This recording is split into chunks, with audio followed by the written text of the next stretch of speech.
Right, here we go. Hi, I'm LadyJenevia, and today we are talking about Dickinson Season 2, Episode 8, with spoilers. I can't even imagine the mayhem that is happening on Twitter right now. First of all, I have to give a lot of you props because I have been getting comments and messages for a while now of people asking me if Sue and Sam were hooking up. I ignored all of those questions, of course, like I always do anytime people try to ask me about plot spoilers.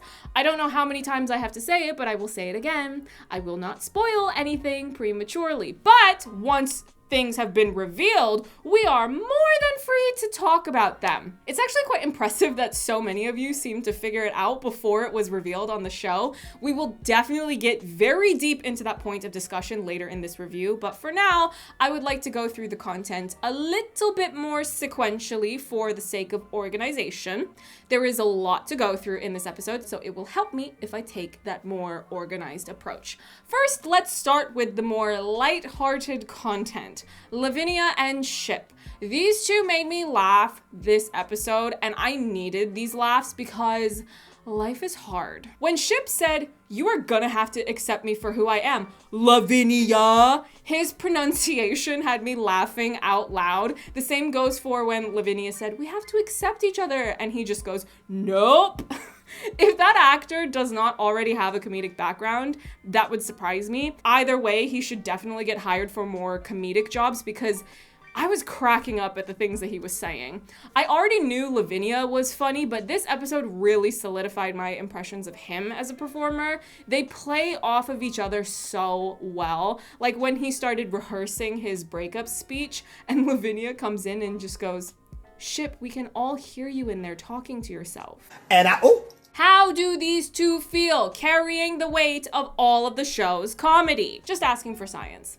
I also love when Ship says his line about 26 hours and Lavinia responds, "There are 24 hours in a day, Ship." Comedic gold. He doesn't understand poetry. He doesn't know how many hours are in a day. A character like Ship does not work unless you embrace the ridiculousness of the character, both in the writing and the performance. Like with his line, "You intimidate me. You have all these modern ideas." How often do men outright admit that they're intimidated by modern women?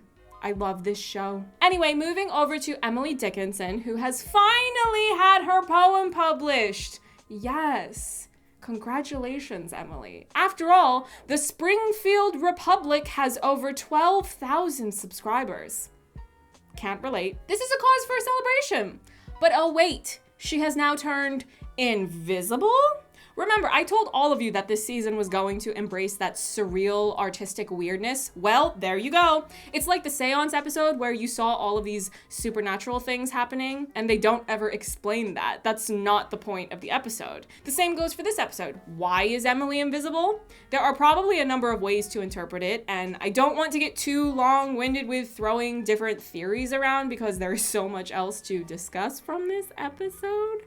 Like the ending. When Emily first realizes that no one in her family can see her, she is freaked out and upset. An understandable reaction. But then that mysterious man whom she keeps having visions of this season, who has insisted that he is not a ghost, he tells Emily, "Well, you can go out and find out what people actually think of your poem." So she does that. And it does not go how she expected. If you will remember, Elena Smith, the Dickinson showrunner, has said that Dickinson is supposed to offer commentary on our own society, not just the one we are seeing play out on the show in the 1800s. In this case of Emily being invisible and checking what the feedback is about her art, I would say one of the most direct parallels you can draw to 2021 is going on the internet and checking the comments or the reviews. I've been on YouTube for several years, and even I would advise you, don't look at the comments. I'll give you a perfect example of this. Last year, I made a video essay about the film Stardust, and the main thesis of that video was that it did not age well because it is riddled with misogyny. Over time, that video started to pick up a lot more traction, and along with that, a whole lot of butthurt Stardust stans and stans of the actors that were in that film coming onto my video to dislike it, insult my looks, and send me all kinds of nastiness because they didn't like that I don't have the same opinion as them. Keep in mind, none of those people were ever able to put together a valid, coherent rebuttal to any of the points that I made because you cannot prove that the film is not sexist.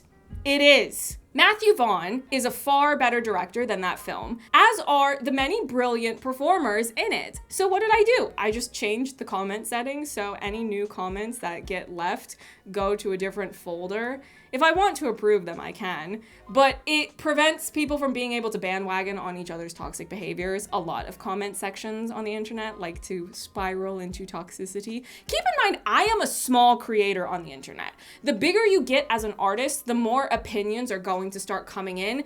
There can be room for improvement by way of constructive criticism, but there can also be just a ton of noise that you should not subject yourself to. How do the opinions of two creepy men saying gross, salacious, objectifying things about Emily have anything to do with her further developing her skills as a poet? Exactly.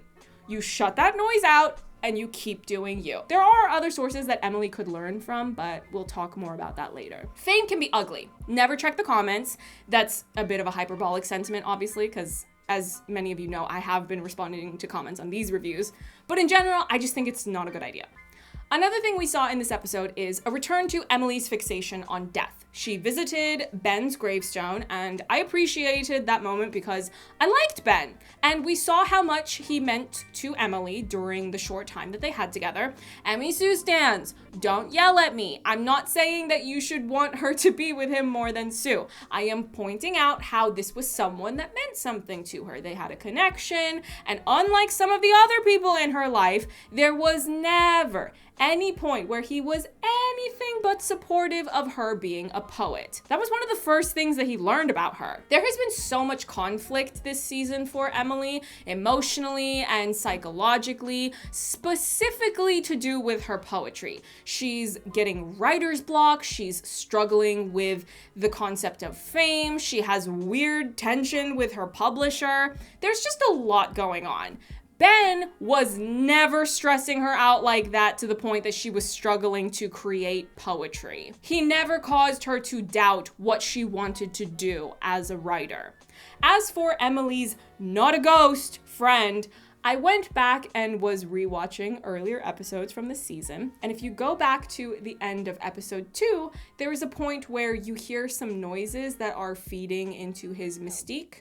And if you turn on the closed captioning, what it reads is indistinct whispering, gunshots, yelling. Then in this episode, he is saying something about there being a battle, gunfire, an explosion, and then nothing. I'm not spoiling anything specific about him. I am just pointing out things that have already aired. You can try to put it together if you would like to try by rewatching all of the season 2 episodes that have aired thus far. He also said in this episode that he's not a ghost, just a mystery. You viewers are more than free to take a crack at that mystery. Emily's fixation on death can also be observed by her having yet another carriage ride with Wiz Khalifa, aka Death. I know it's been a while since he came around, but we had to fit him into this season, along with another historical figure doing a cameo. This time, it's Edgar Allan Poe, as portrayed by Nick Kroll.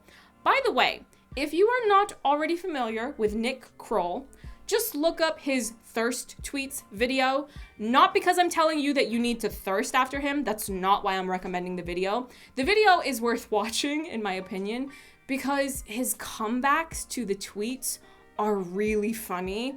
Comedians in general tend to do very well with thirst tweets videos, as do any other people that are just naturally funny. Like Gerard Butler, he has some good comebacks in his thirst tweets video. There is some more interesting commentary about the complicated relationship between fame and the immortality of an artist in this scene. I also loved the blatant call out of Edgar Allan Poe having a child bride that was also his cousin.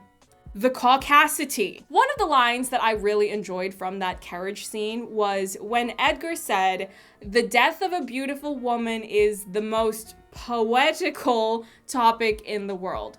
For him to be pretty shamelessly presented as a creep, and for him to say this statement, it feels like the writers are addressing this dynamic in society of people almost fetishizing young, beautiful women that die young, even more so when they're murdered.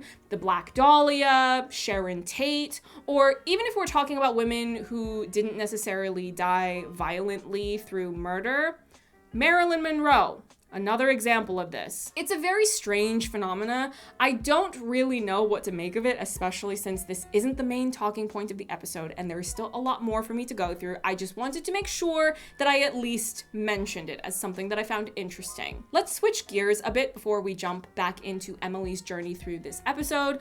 Austin and Sue and that painting. I have been waiting for this to come up. So Austin is looking at this painting that he bought for Sue, and Sam says, "That's a nice copy. You get it commissioned?" Copy? What do you mean? I mean, it's an excellent replica of the original.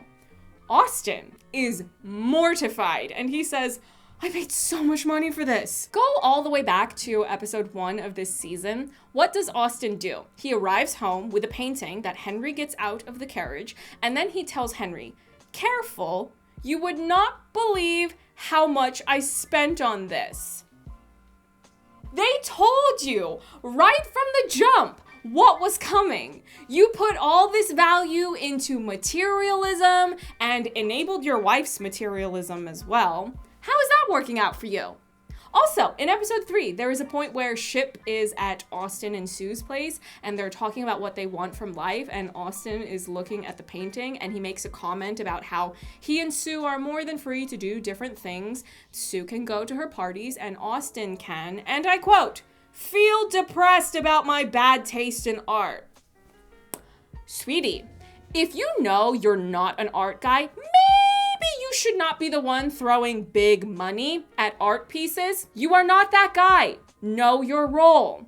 But if you think about this and how it fits into the bigger picture, Austin has to have an arc as a character. He didn't really have one in season 1 the way he does in season 2. He starts to outgrow the materialism that's consuming their lives. He learns the value of money beyond capitalism.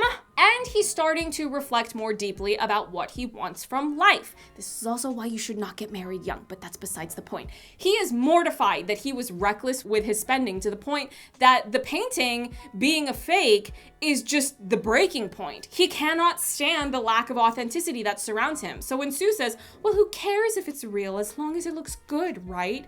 This is clearly the writer's way of pointing out that it's symbolic of their marriage, which is all but a sham at this point. It's very clever writing. Now let's talk about the gathering and party in the barn. I think by now I have said more than once in my season 2 reviews that I would much rather see more of the stories that Henry and Hattie are involved in. I know I've also said that if they were to fully showcase this material though, there would be no point in giving all this airtime to the problems of all of these privileged people that are comprising the lead characters. The stakes are just not the same. Henry is still doing his secret civil rights newspaper called The Constellation. There are some very important things said by Henry in that barn. He says that the money the paper has raised has made it to John Brown. Revolution is coming. The Constellation is a part of that. If you don't already know who John Brown is, oh boy, I highly recommend looking him up because it's difficult to effectively communicate everything he did in a review that's already way too long about a TV series about Emily Dickinson. John Brown was an abolitionist who was strongly opposed to the pacifism of other abolitionists who wanted to achieve abolition by making speeches, petitions, and so on and so forth. John Brown felt that violence was the correct method to end slavery. Listen, Was he wrong? Don't forget that Stonewall was a riot and Black trans women have been at the forefront of pushing for LGBT plus rights in the States. It's February, Black History Month, and even if it wasn't, every month is the correct time to pay your respects to Marsha P. Johnson and push to get her case reopened since her death was never properly investigated. You know why. Anyway, that's a whole other tangent. John Brown led a number of violent anti-slavery attacks. People ended up dead, and he was tried for his crimes, convicted, and executed. So you might be wondering, why is she explaining all of this? Well, in addition to the fact that people should know about him and what he did, what you have to also know about John Brown is that historians have now agreed that the things he did and his trial, which attracted a lot of attention, escalated the tensions that led to the South seceding and the Civil War. John Brown's famous raid on Harper's Ferry happened in 1859. He was tried and executed in 1859. If you go back to episode 2 of this season, Sam Bowles says to Emily that it's 1859. Dickinson season 1 was very lily white in the writing. Season 2 has clearly been making an effort to be more conscientious of the fact that you might be putting your own cute little quirky spin on the world of Emily Dickinson, but this is not some fun fantasy that anyone that is part of the Black or Indigenous or any type of person of color community would want to go back to. It's very important to showcase Henry in the way this episode did. His speech was everything. This pettiness here has to stop. We have to rise above. The work that we're doing is not about the ego. It's not about who gets the most attention, who gets the most money, who gets to be on the front page. That is not what we're fighting for. What we are doing is far more important than any of that. What we are doing here is claiming our right to exist. This perfectly encompasses what I've been feeling. The stakes for Henry's story is just not the same. It's on a whole other level. Emily does have struggles, but there are so many privileges that she has. So it's a way of reminding the viewer that you probably need to check your privilege too. Another reason why the invisibility storyline works so well in how it runs through this episode is that when we get to this part of the episode, Emily is not visible to any of these characters in the barn. She is there to just sit, listen, and learn. We are not getting a white savior story. Lord knows we have had far more of those than we ever needed in the first place. We are not getting another Daenerys surfing a sea of brown people incident. Gross. So in the promo, they used that very brief clip of Emily dancing with everyone in that room. But when you actually get to see this scene play out in full, she is not the star of that scene. This is not her moment. The people that have been hired to do this scene are clearly professional dancers. And not only that, we have the first dance sequence where they're doing choreography that is a bit more old-fashioned and presumably authentic to the period.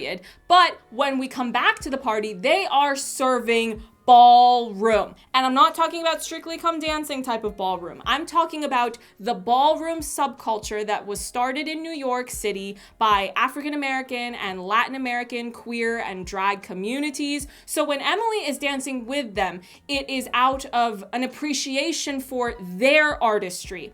Emily writes poems that express her internal thoughts and feelings. That is her art. But ballroom, that is their art. She's not stealing their culture. She's not appropriating anything. She is vibing. She's appreciating it, but she is staying in her own lane. And that's nice to see because we as a society have moved past the need for culture vultures. It is not the early 2000s anymore. Yes, I'm looking at you, Gwen Stefani. I know that was really long-winded, but there was just so much that I loved about this scene. There was not a single complaint that I had about it. I also found it very entertaining that when the barn party first started, that they do a cutaway from this high energy dancing in the barn to the most bland, dull, dry, rich, waspy party. It's a no from me. Also, the fact that Hattie took Sue's dress to wear to the barn party, exactly. Steal from the rich. Let's go, GameStop. That brings us us back to Austin coming to get Emily, and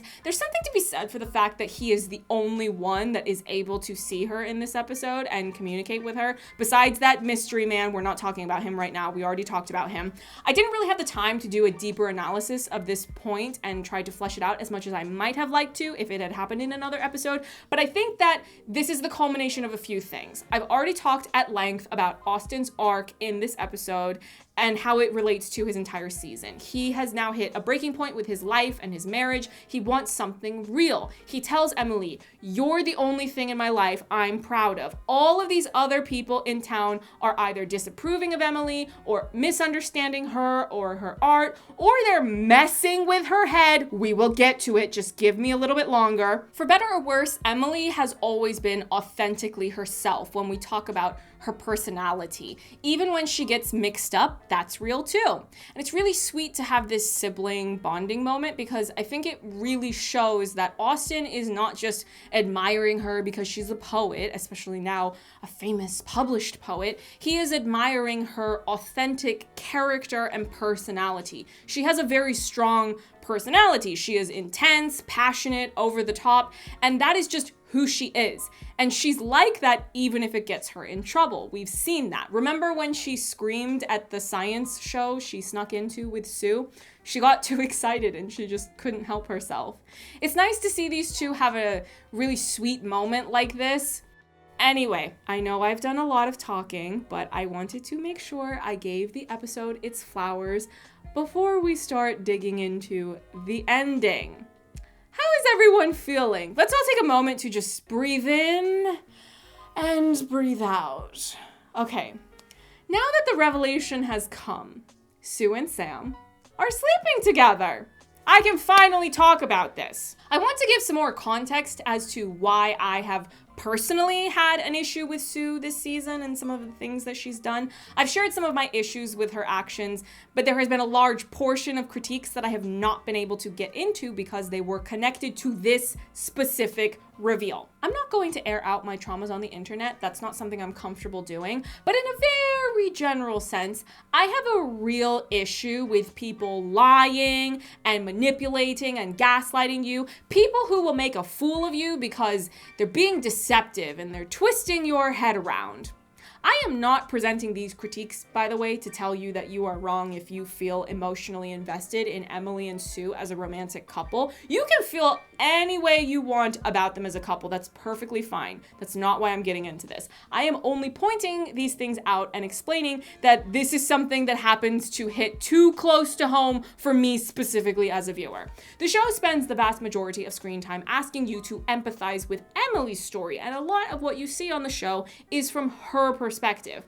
If anyone that was close to me in my personal life, romantically or platonically, it doesn't make a difference, did something like what Sue did to Emily this entire season, you are going to leave and never come back, or I will make you leave. We all have our own levels of tolerance for this type of behavior. I have close to none. Some of you don't have a sensitivity to these types of actions, so it's not going to bother you necessarily the way it bothers me. That's fine. We all have different life experiences that make us more or less sensitive to different things. I will say, though, that I highly recommend that all of you rewatch the entire second season again up through episode 8 so you can get the full picture of all of the lies, all of the deception and manipulation Sue has perpetrated against Emily throughout this season. But just in case you are not going to do that, let me go ahead and just start listing the receipts. In episode 2, Sue says to Emily after she wins the baking contest,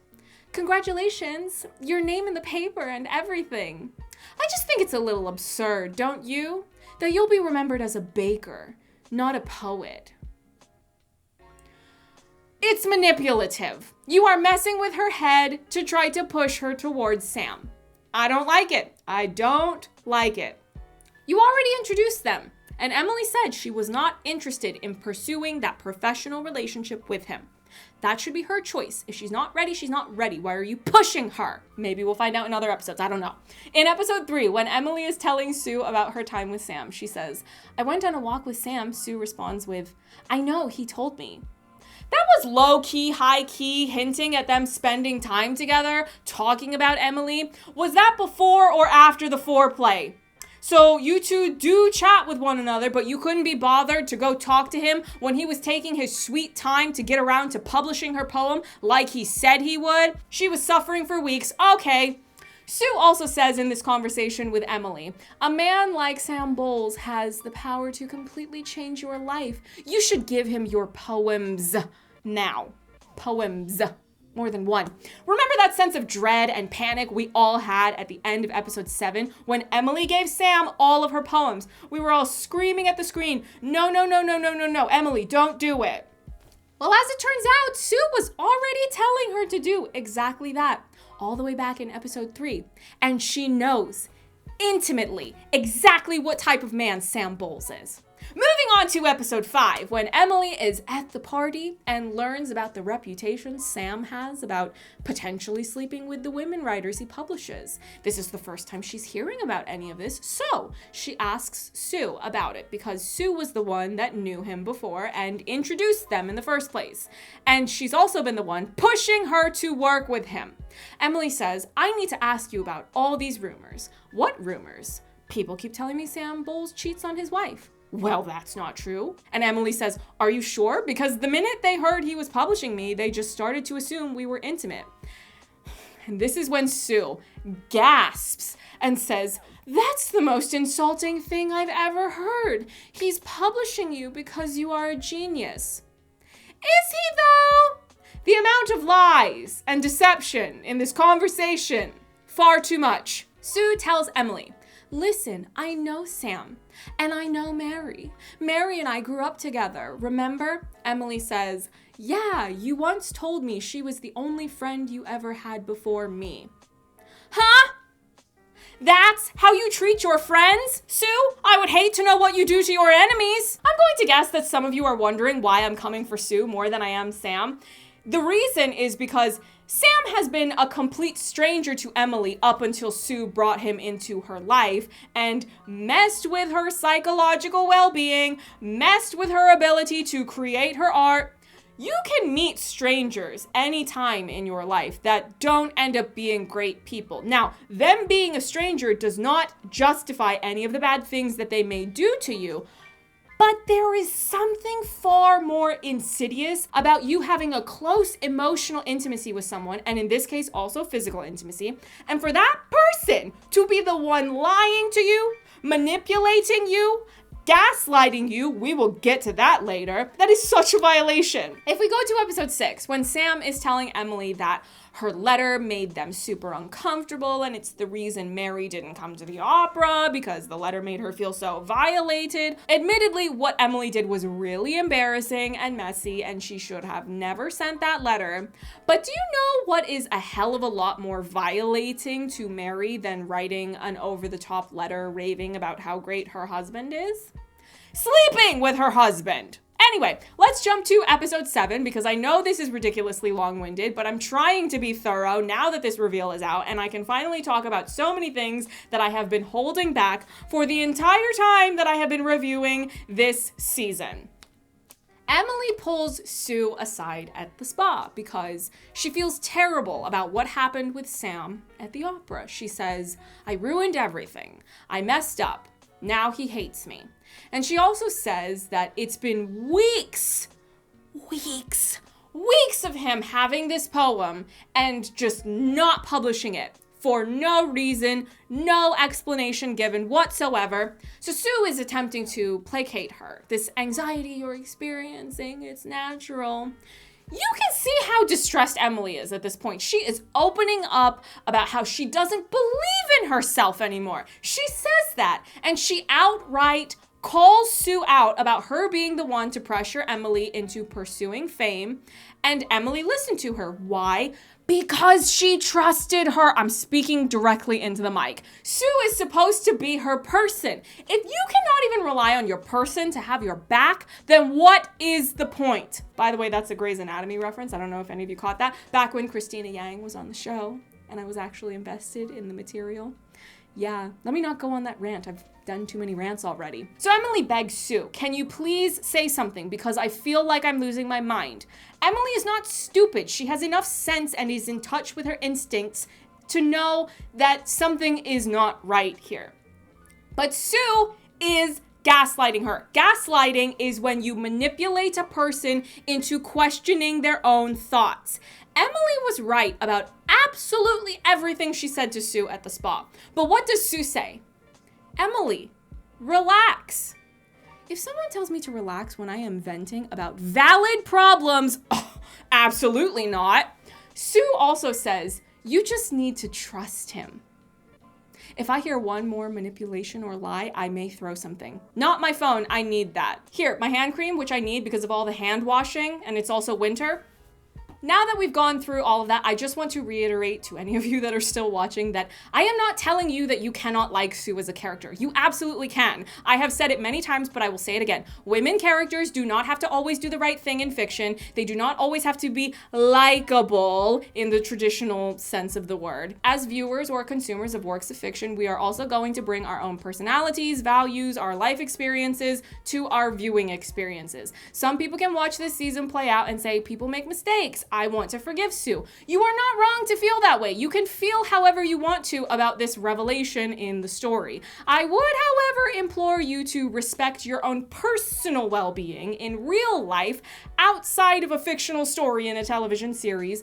Do not let someone treat you like this. Life is too short. We all went through 2020 together. You do not need anyone in your personal life that is going to manipulate you like that. We all have our own boundaries and lines that we draw, and that can move into how we process fiction. Why do you think I still have not forgiven Emily's father for hitting her in season 1?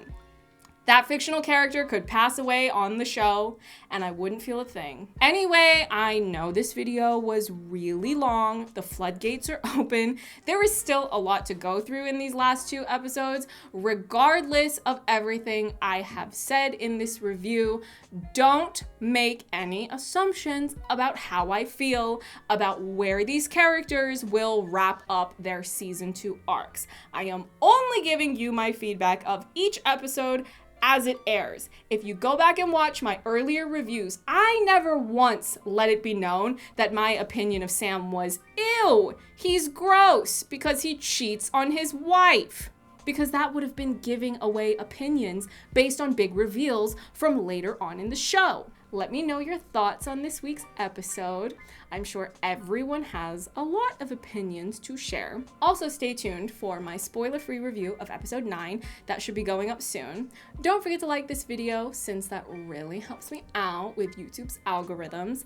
I really want to hit 10K subscribers this year. It's a big goal, but let's see if I can do it. You can also follow my social media accounts. Everything is in the description box, and I'll see you in the next one. Bye.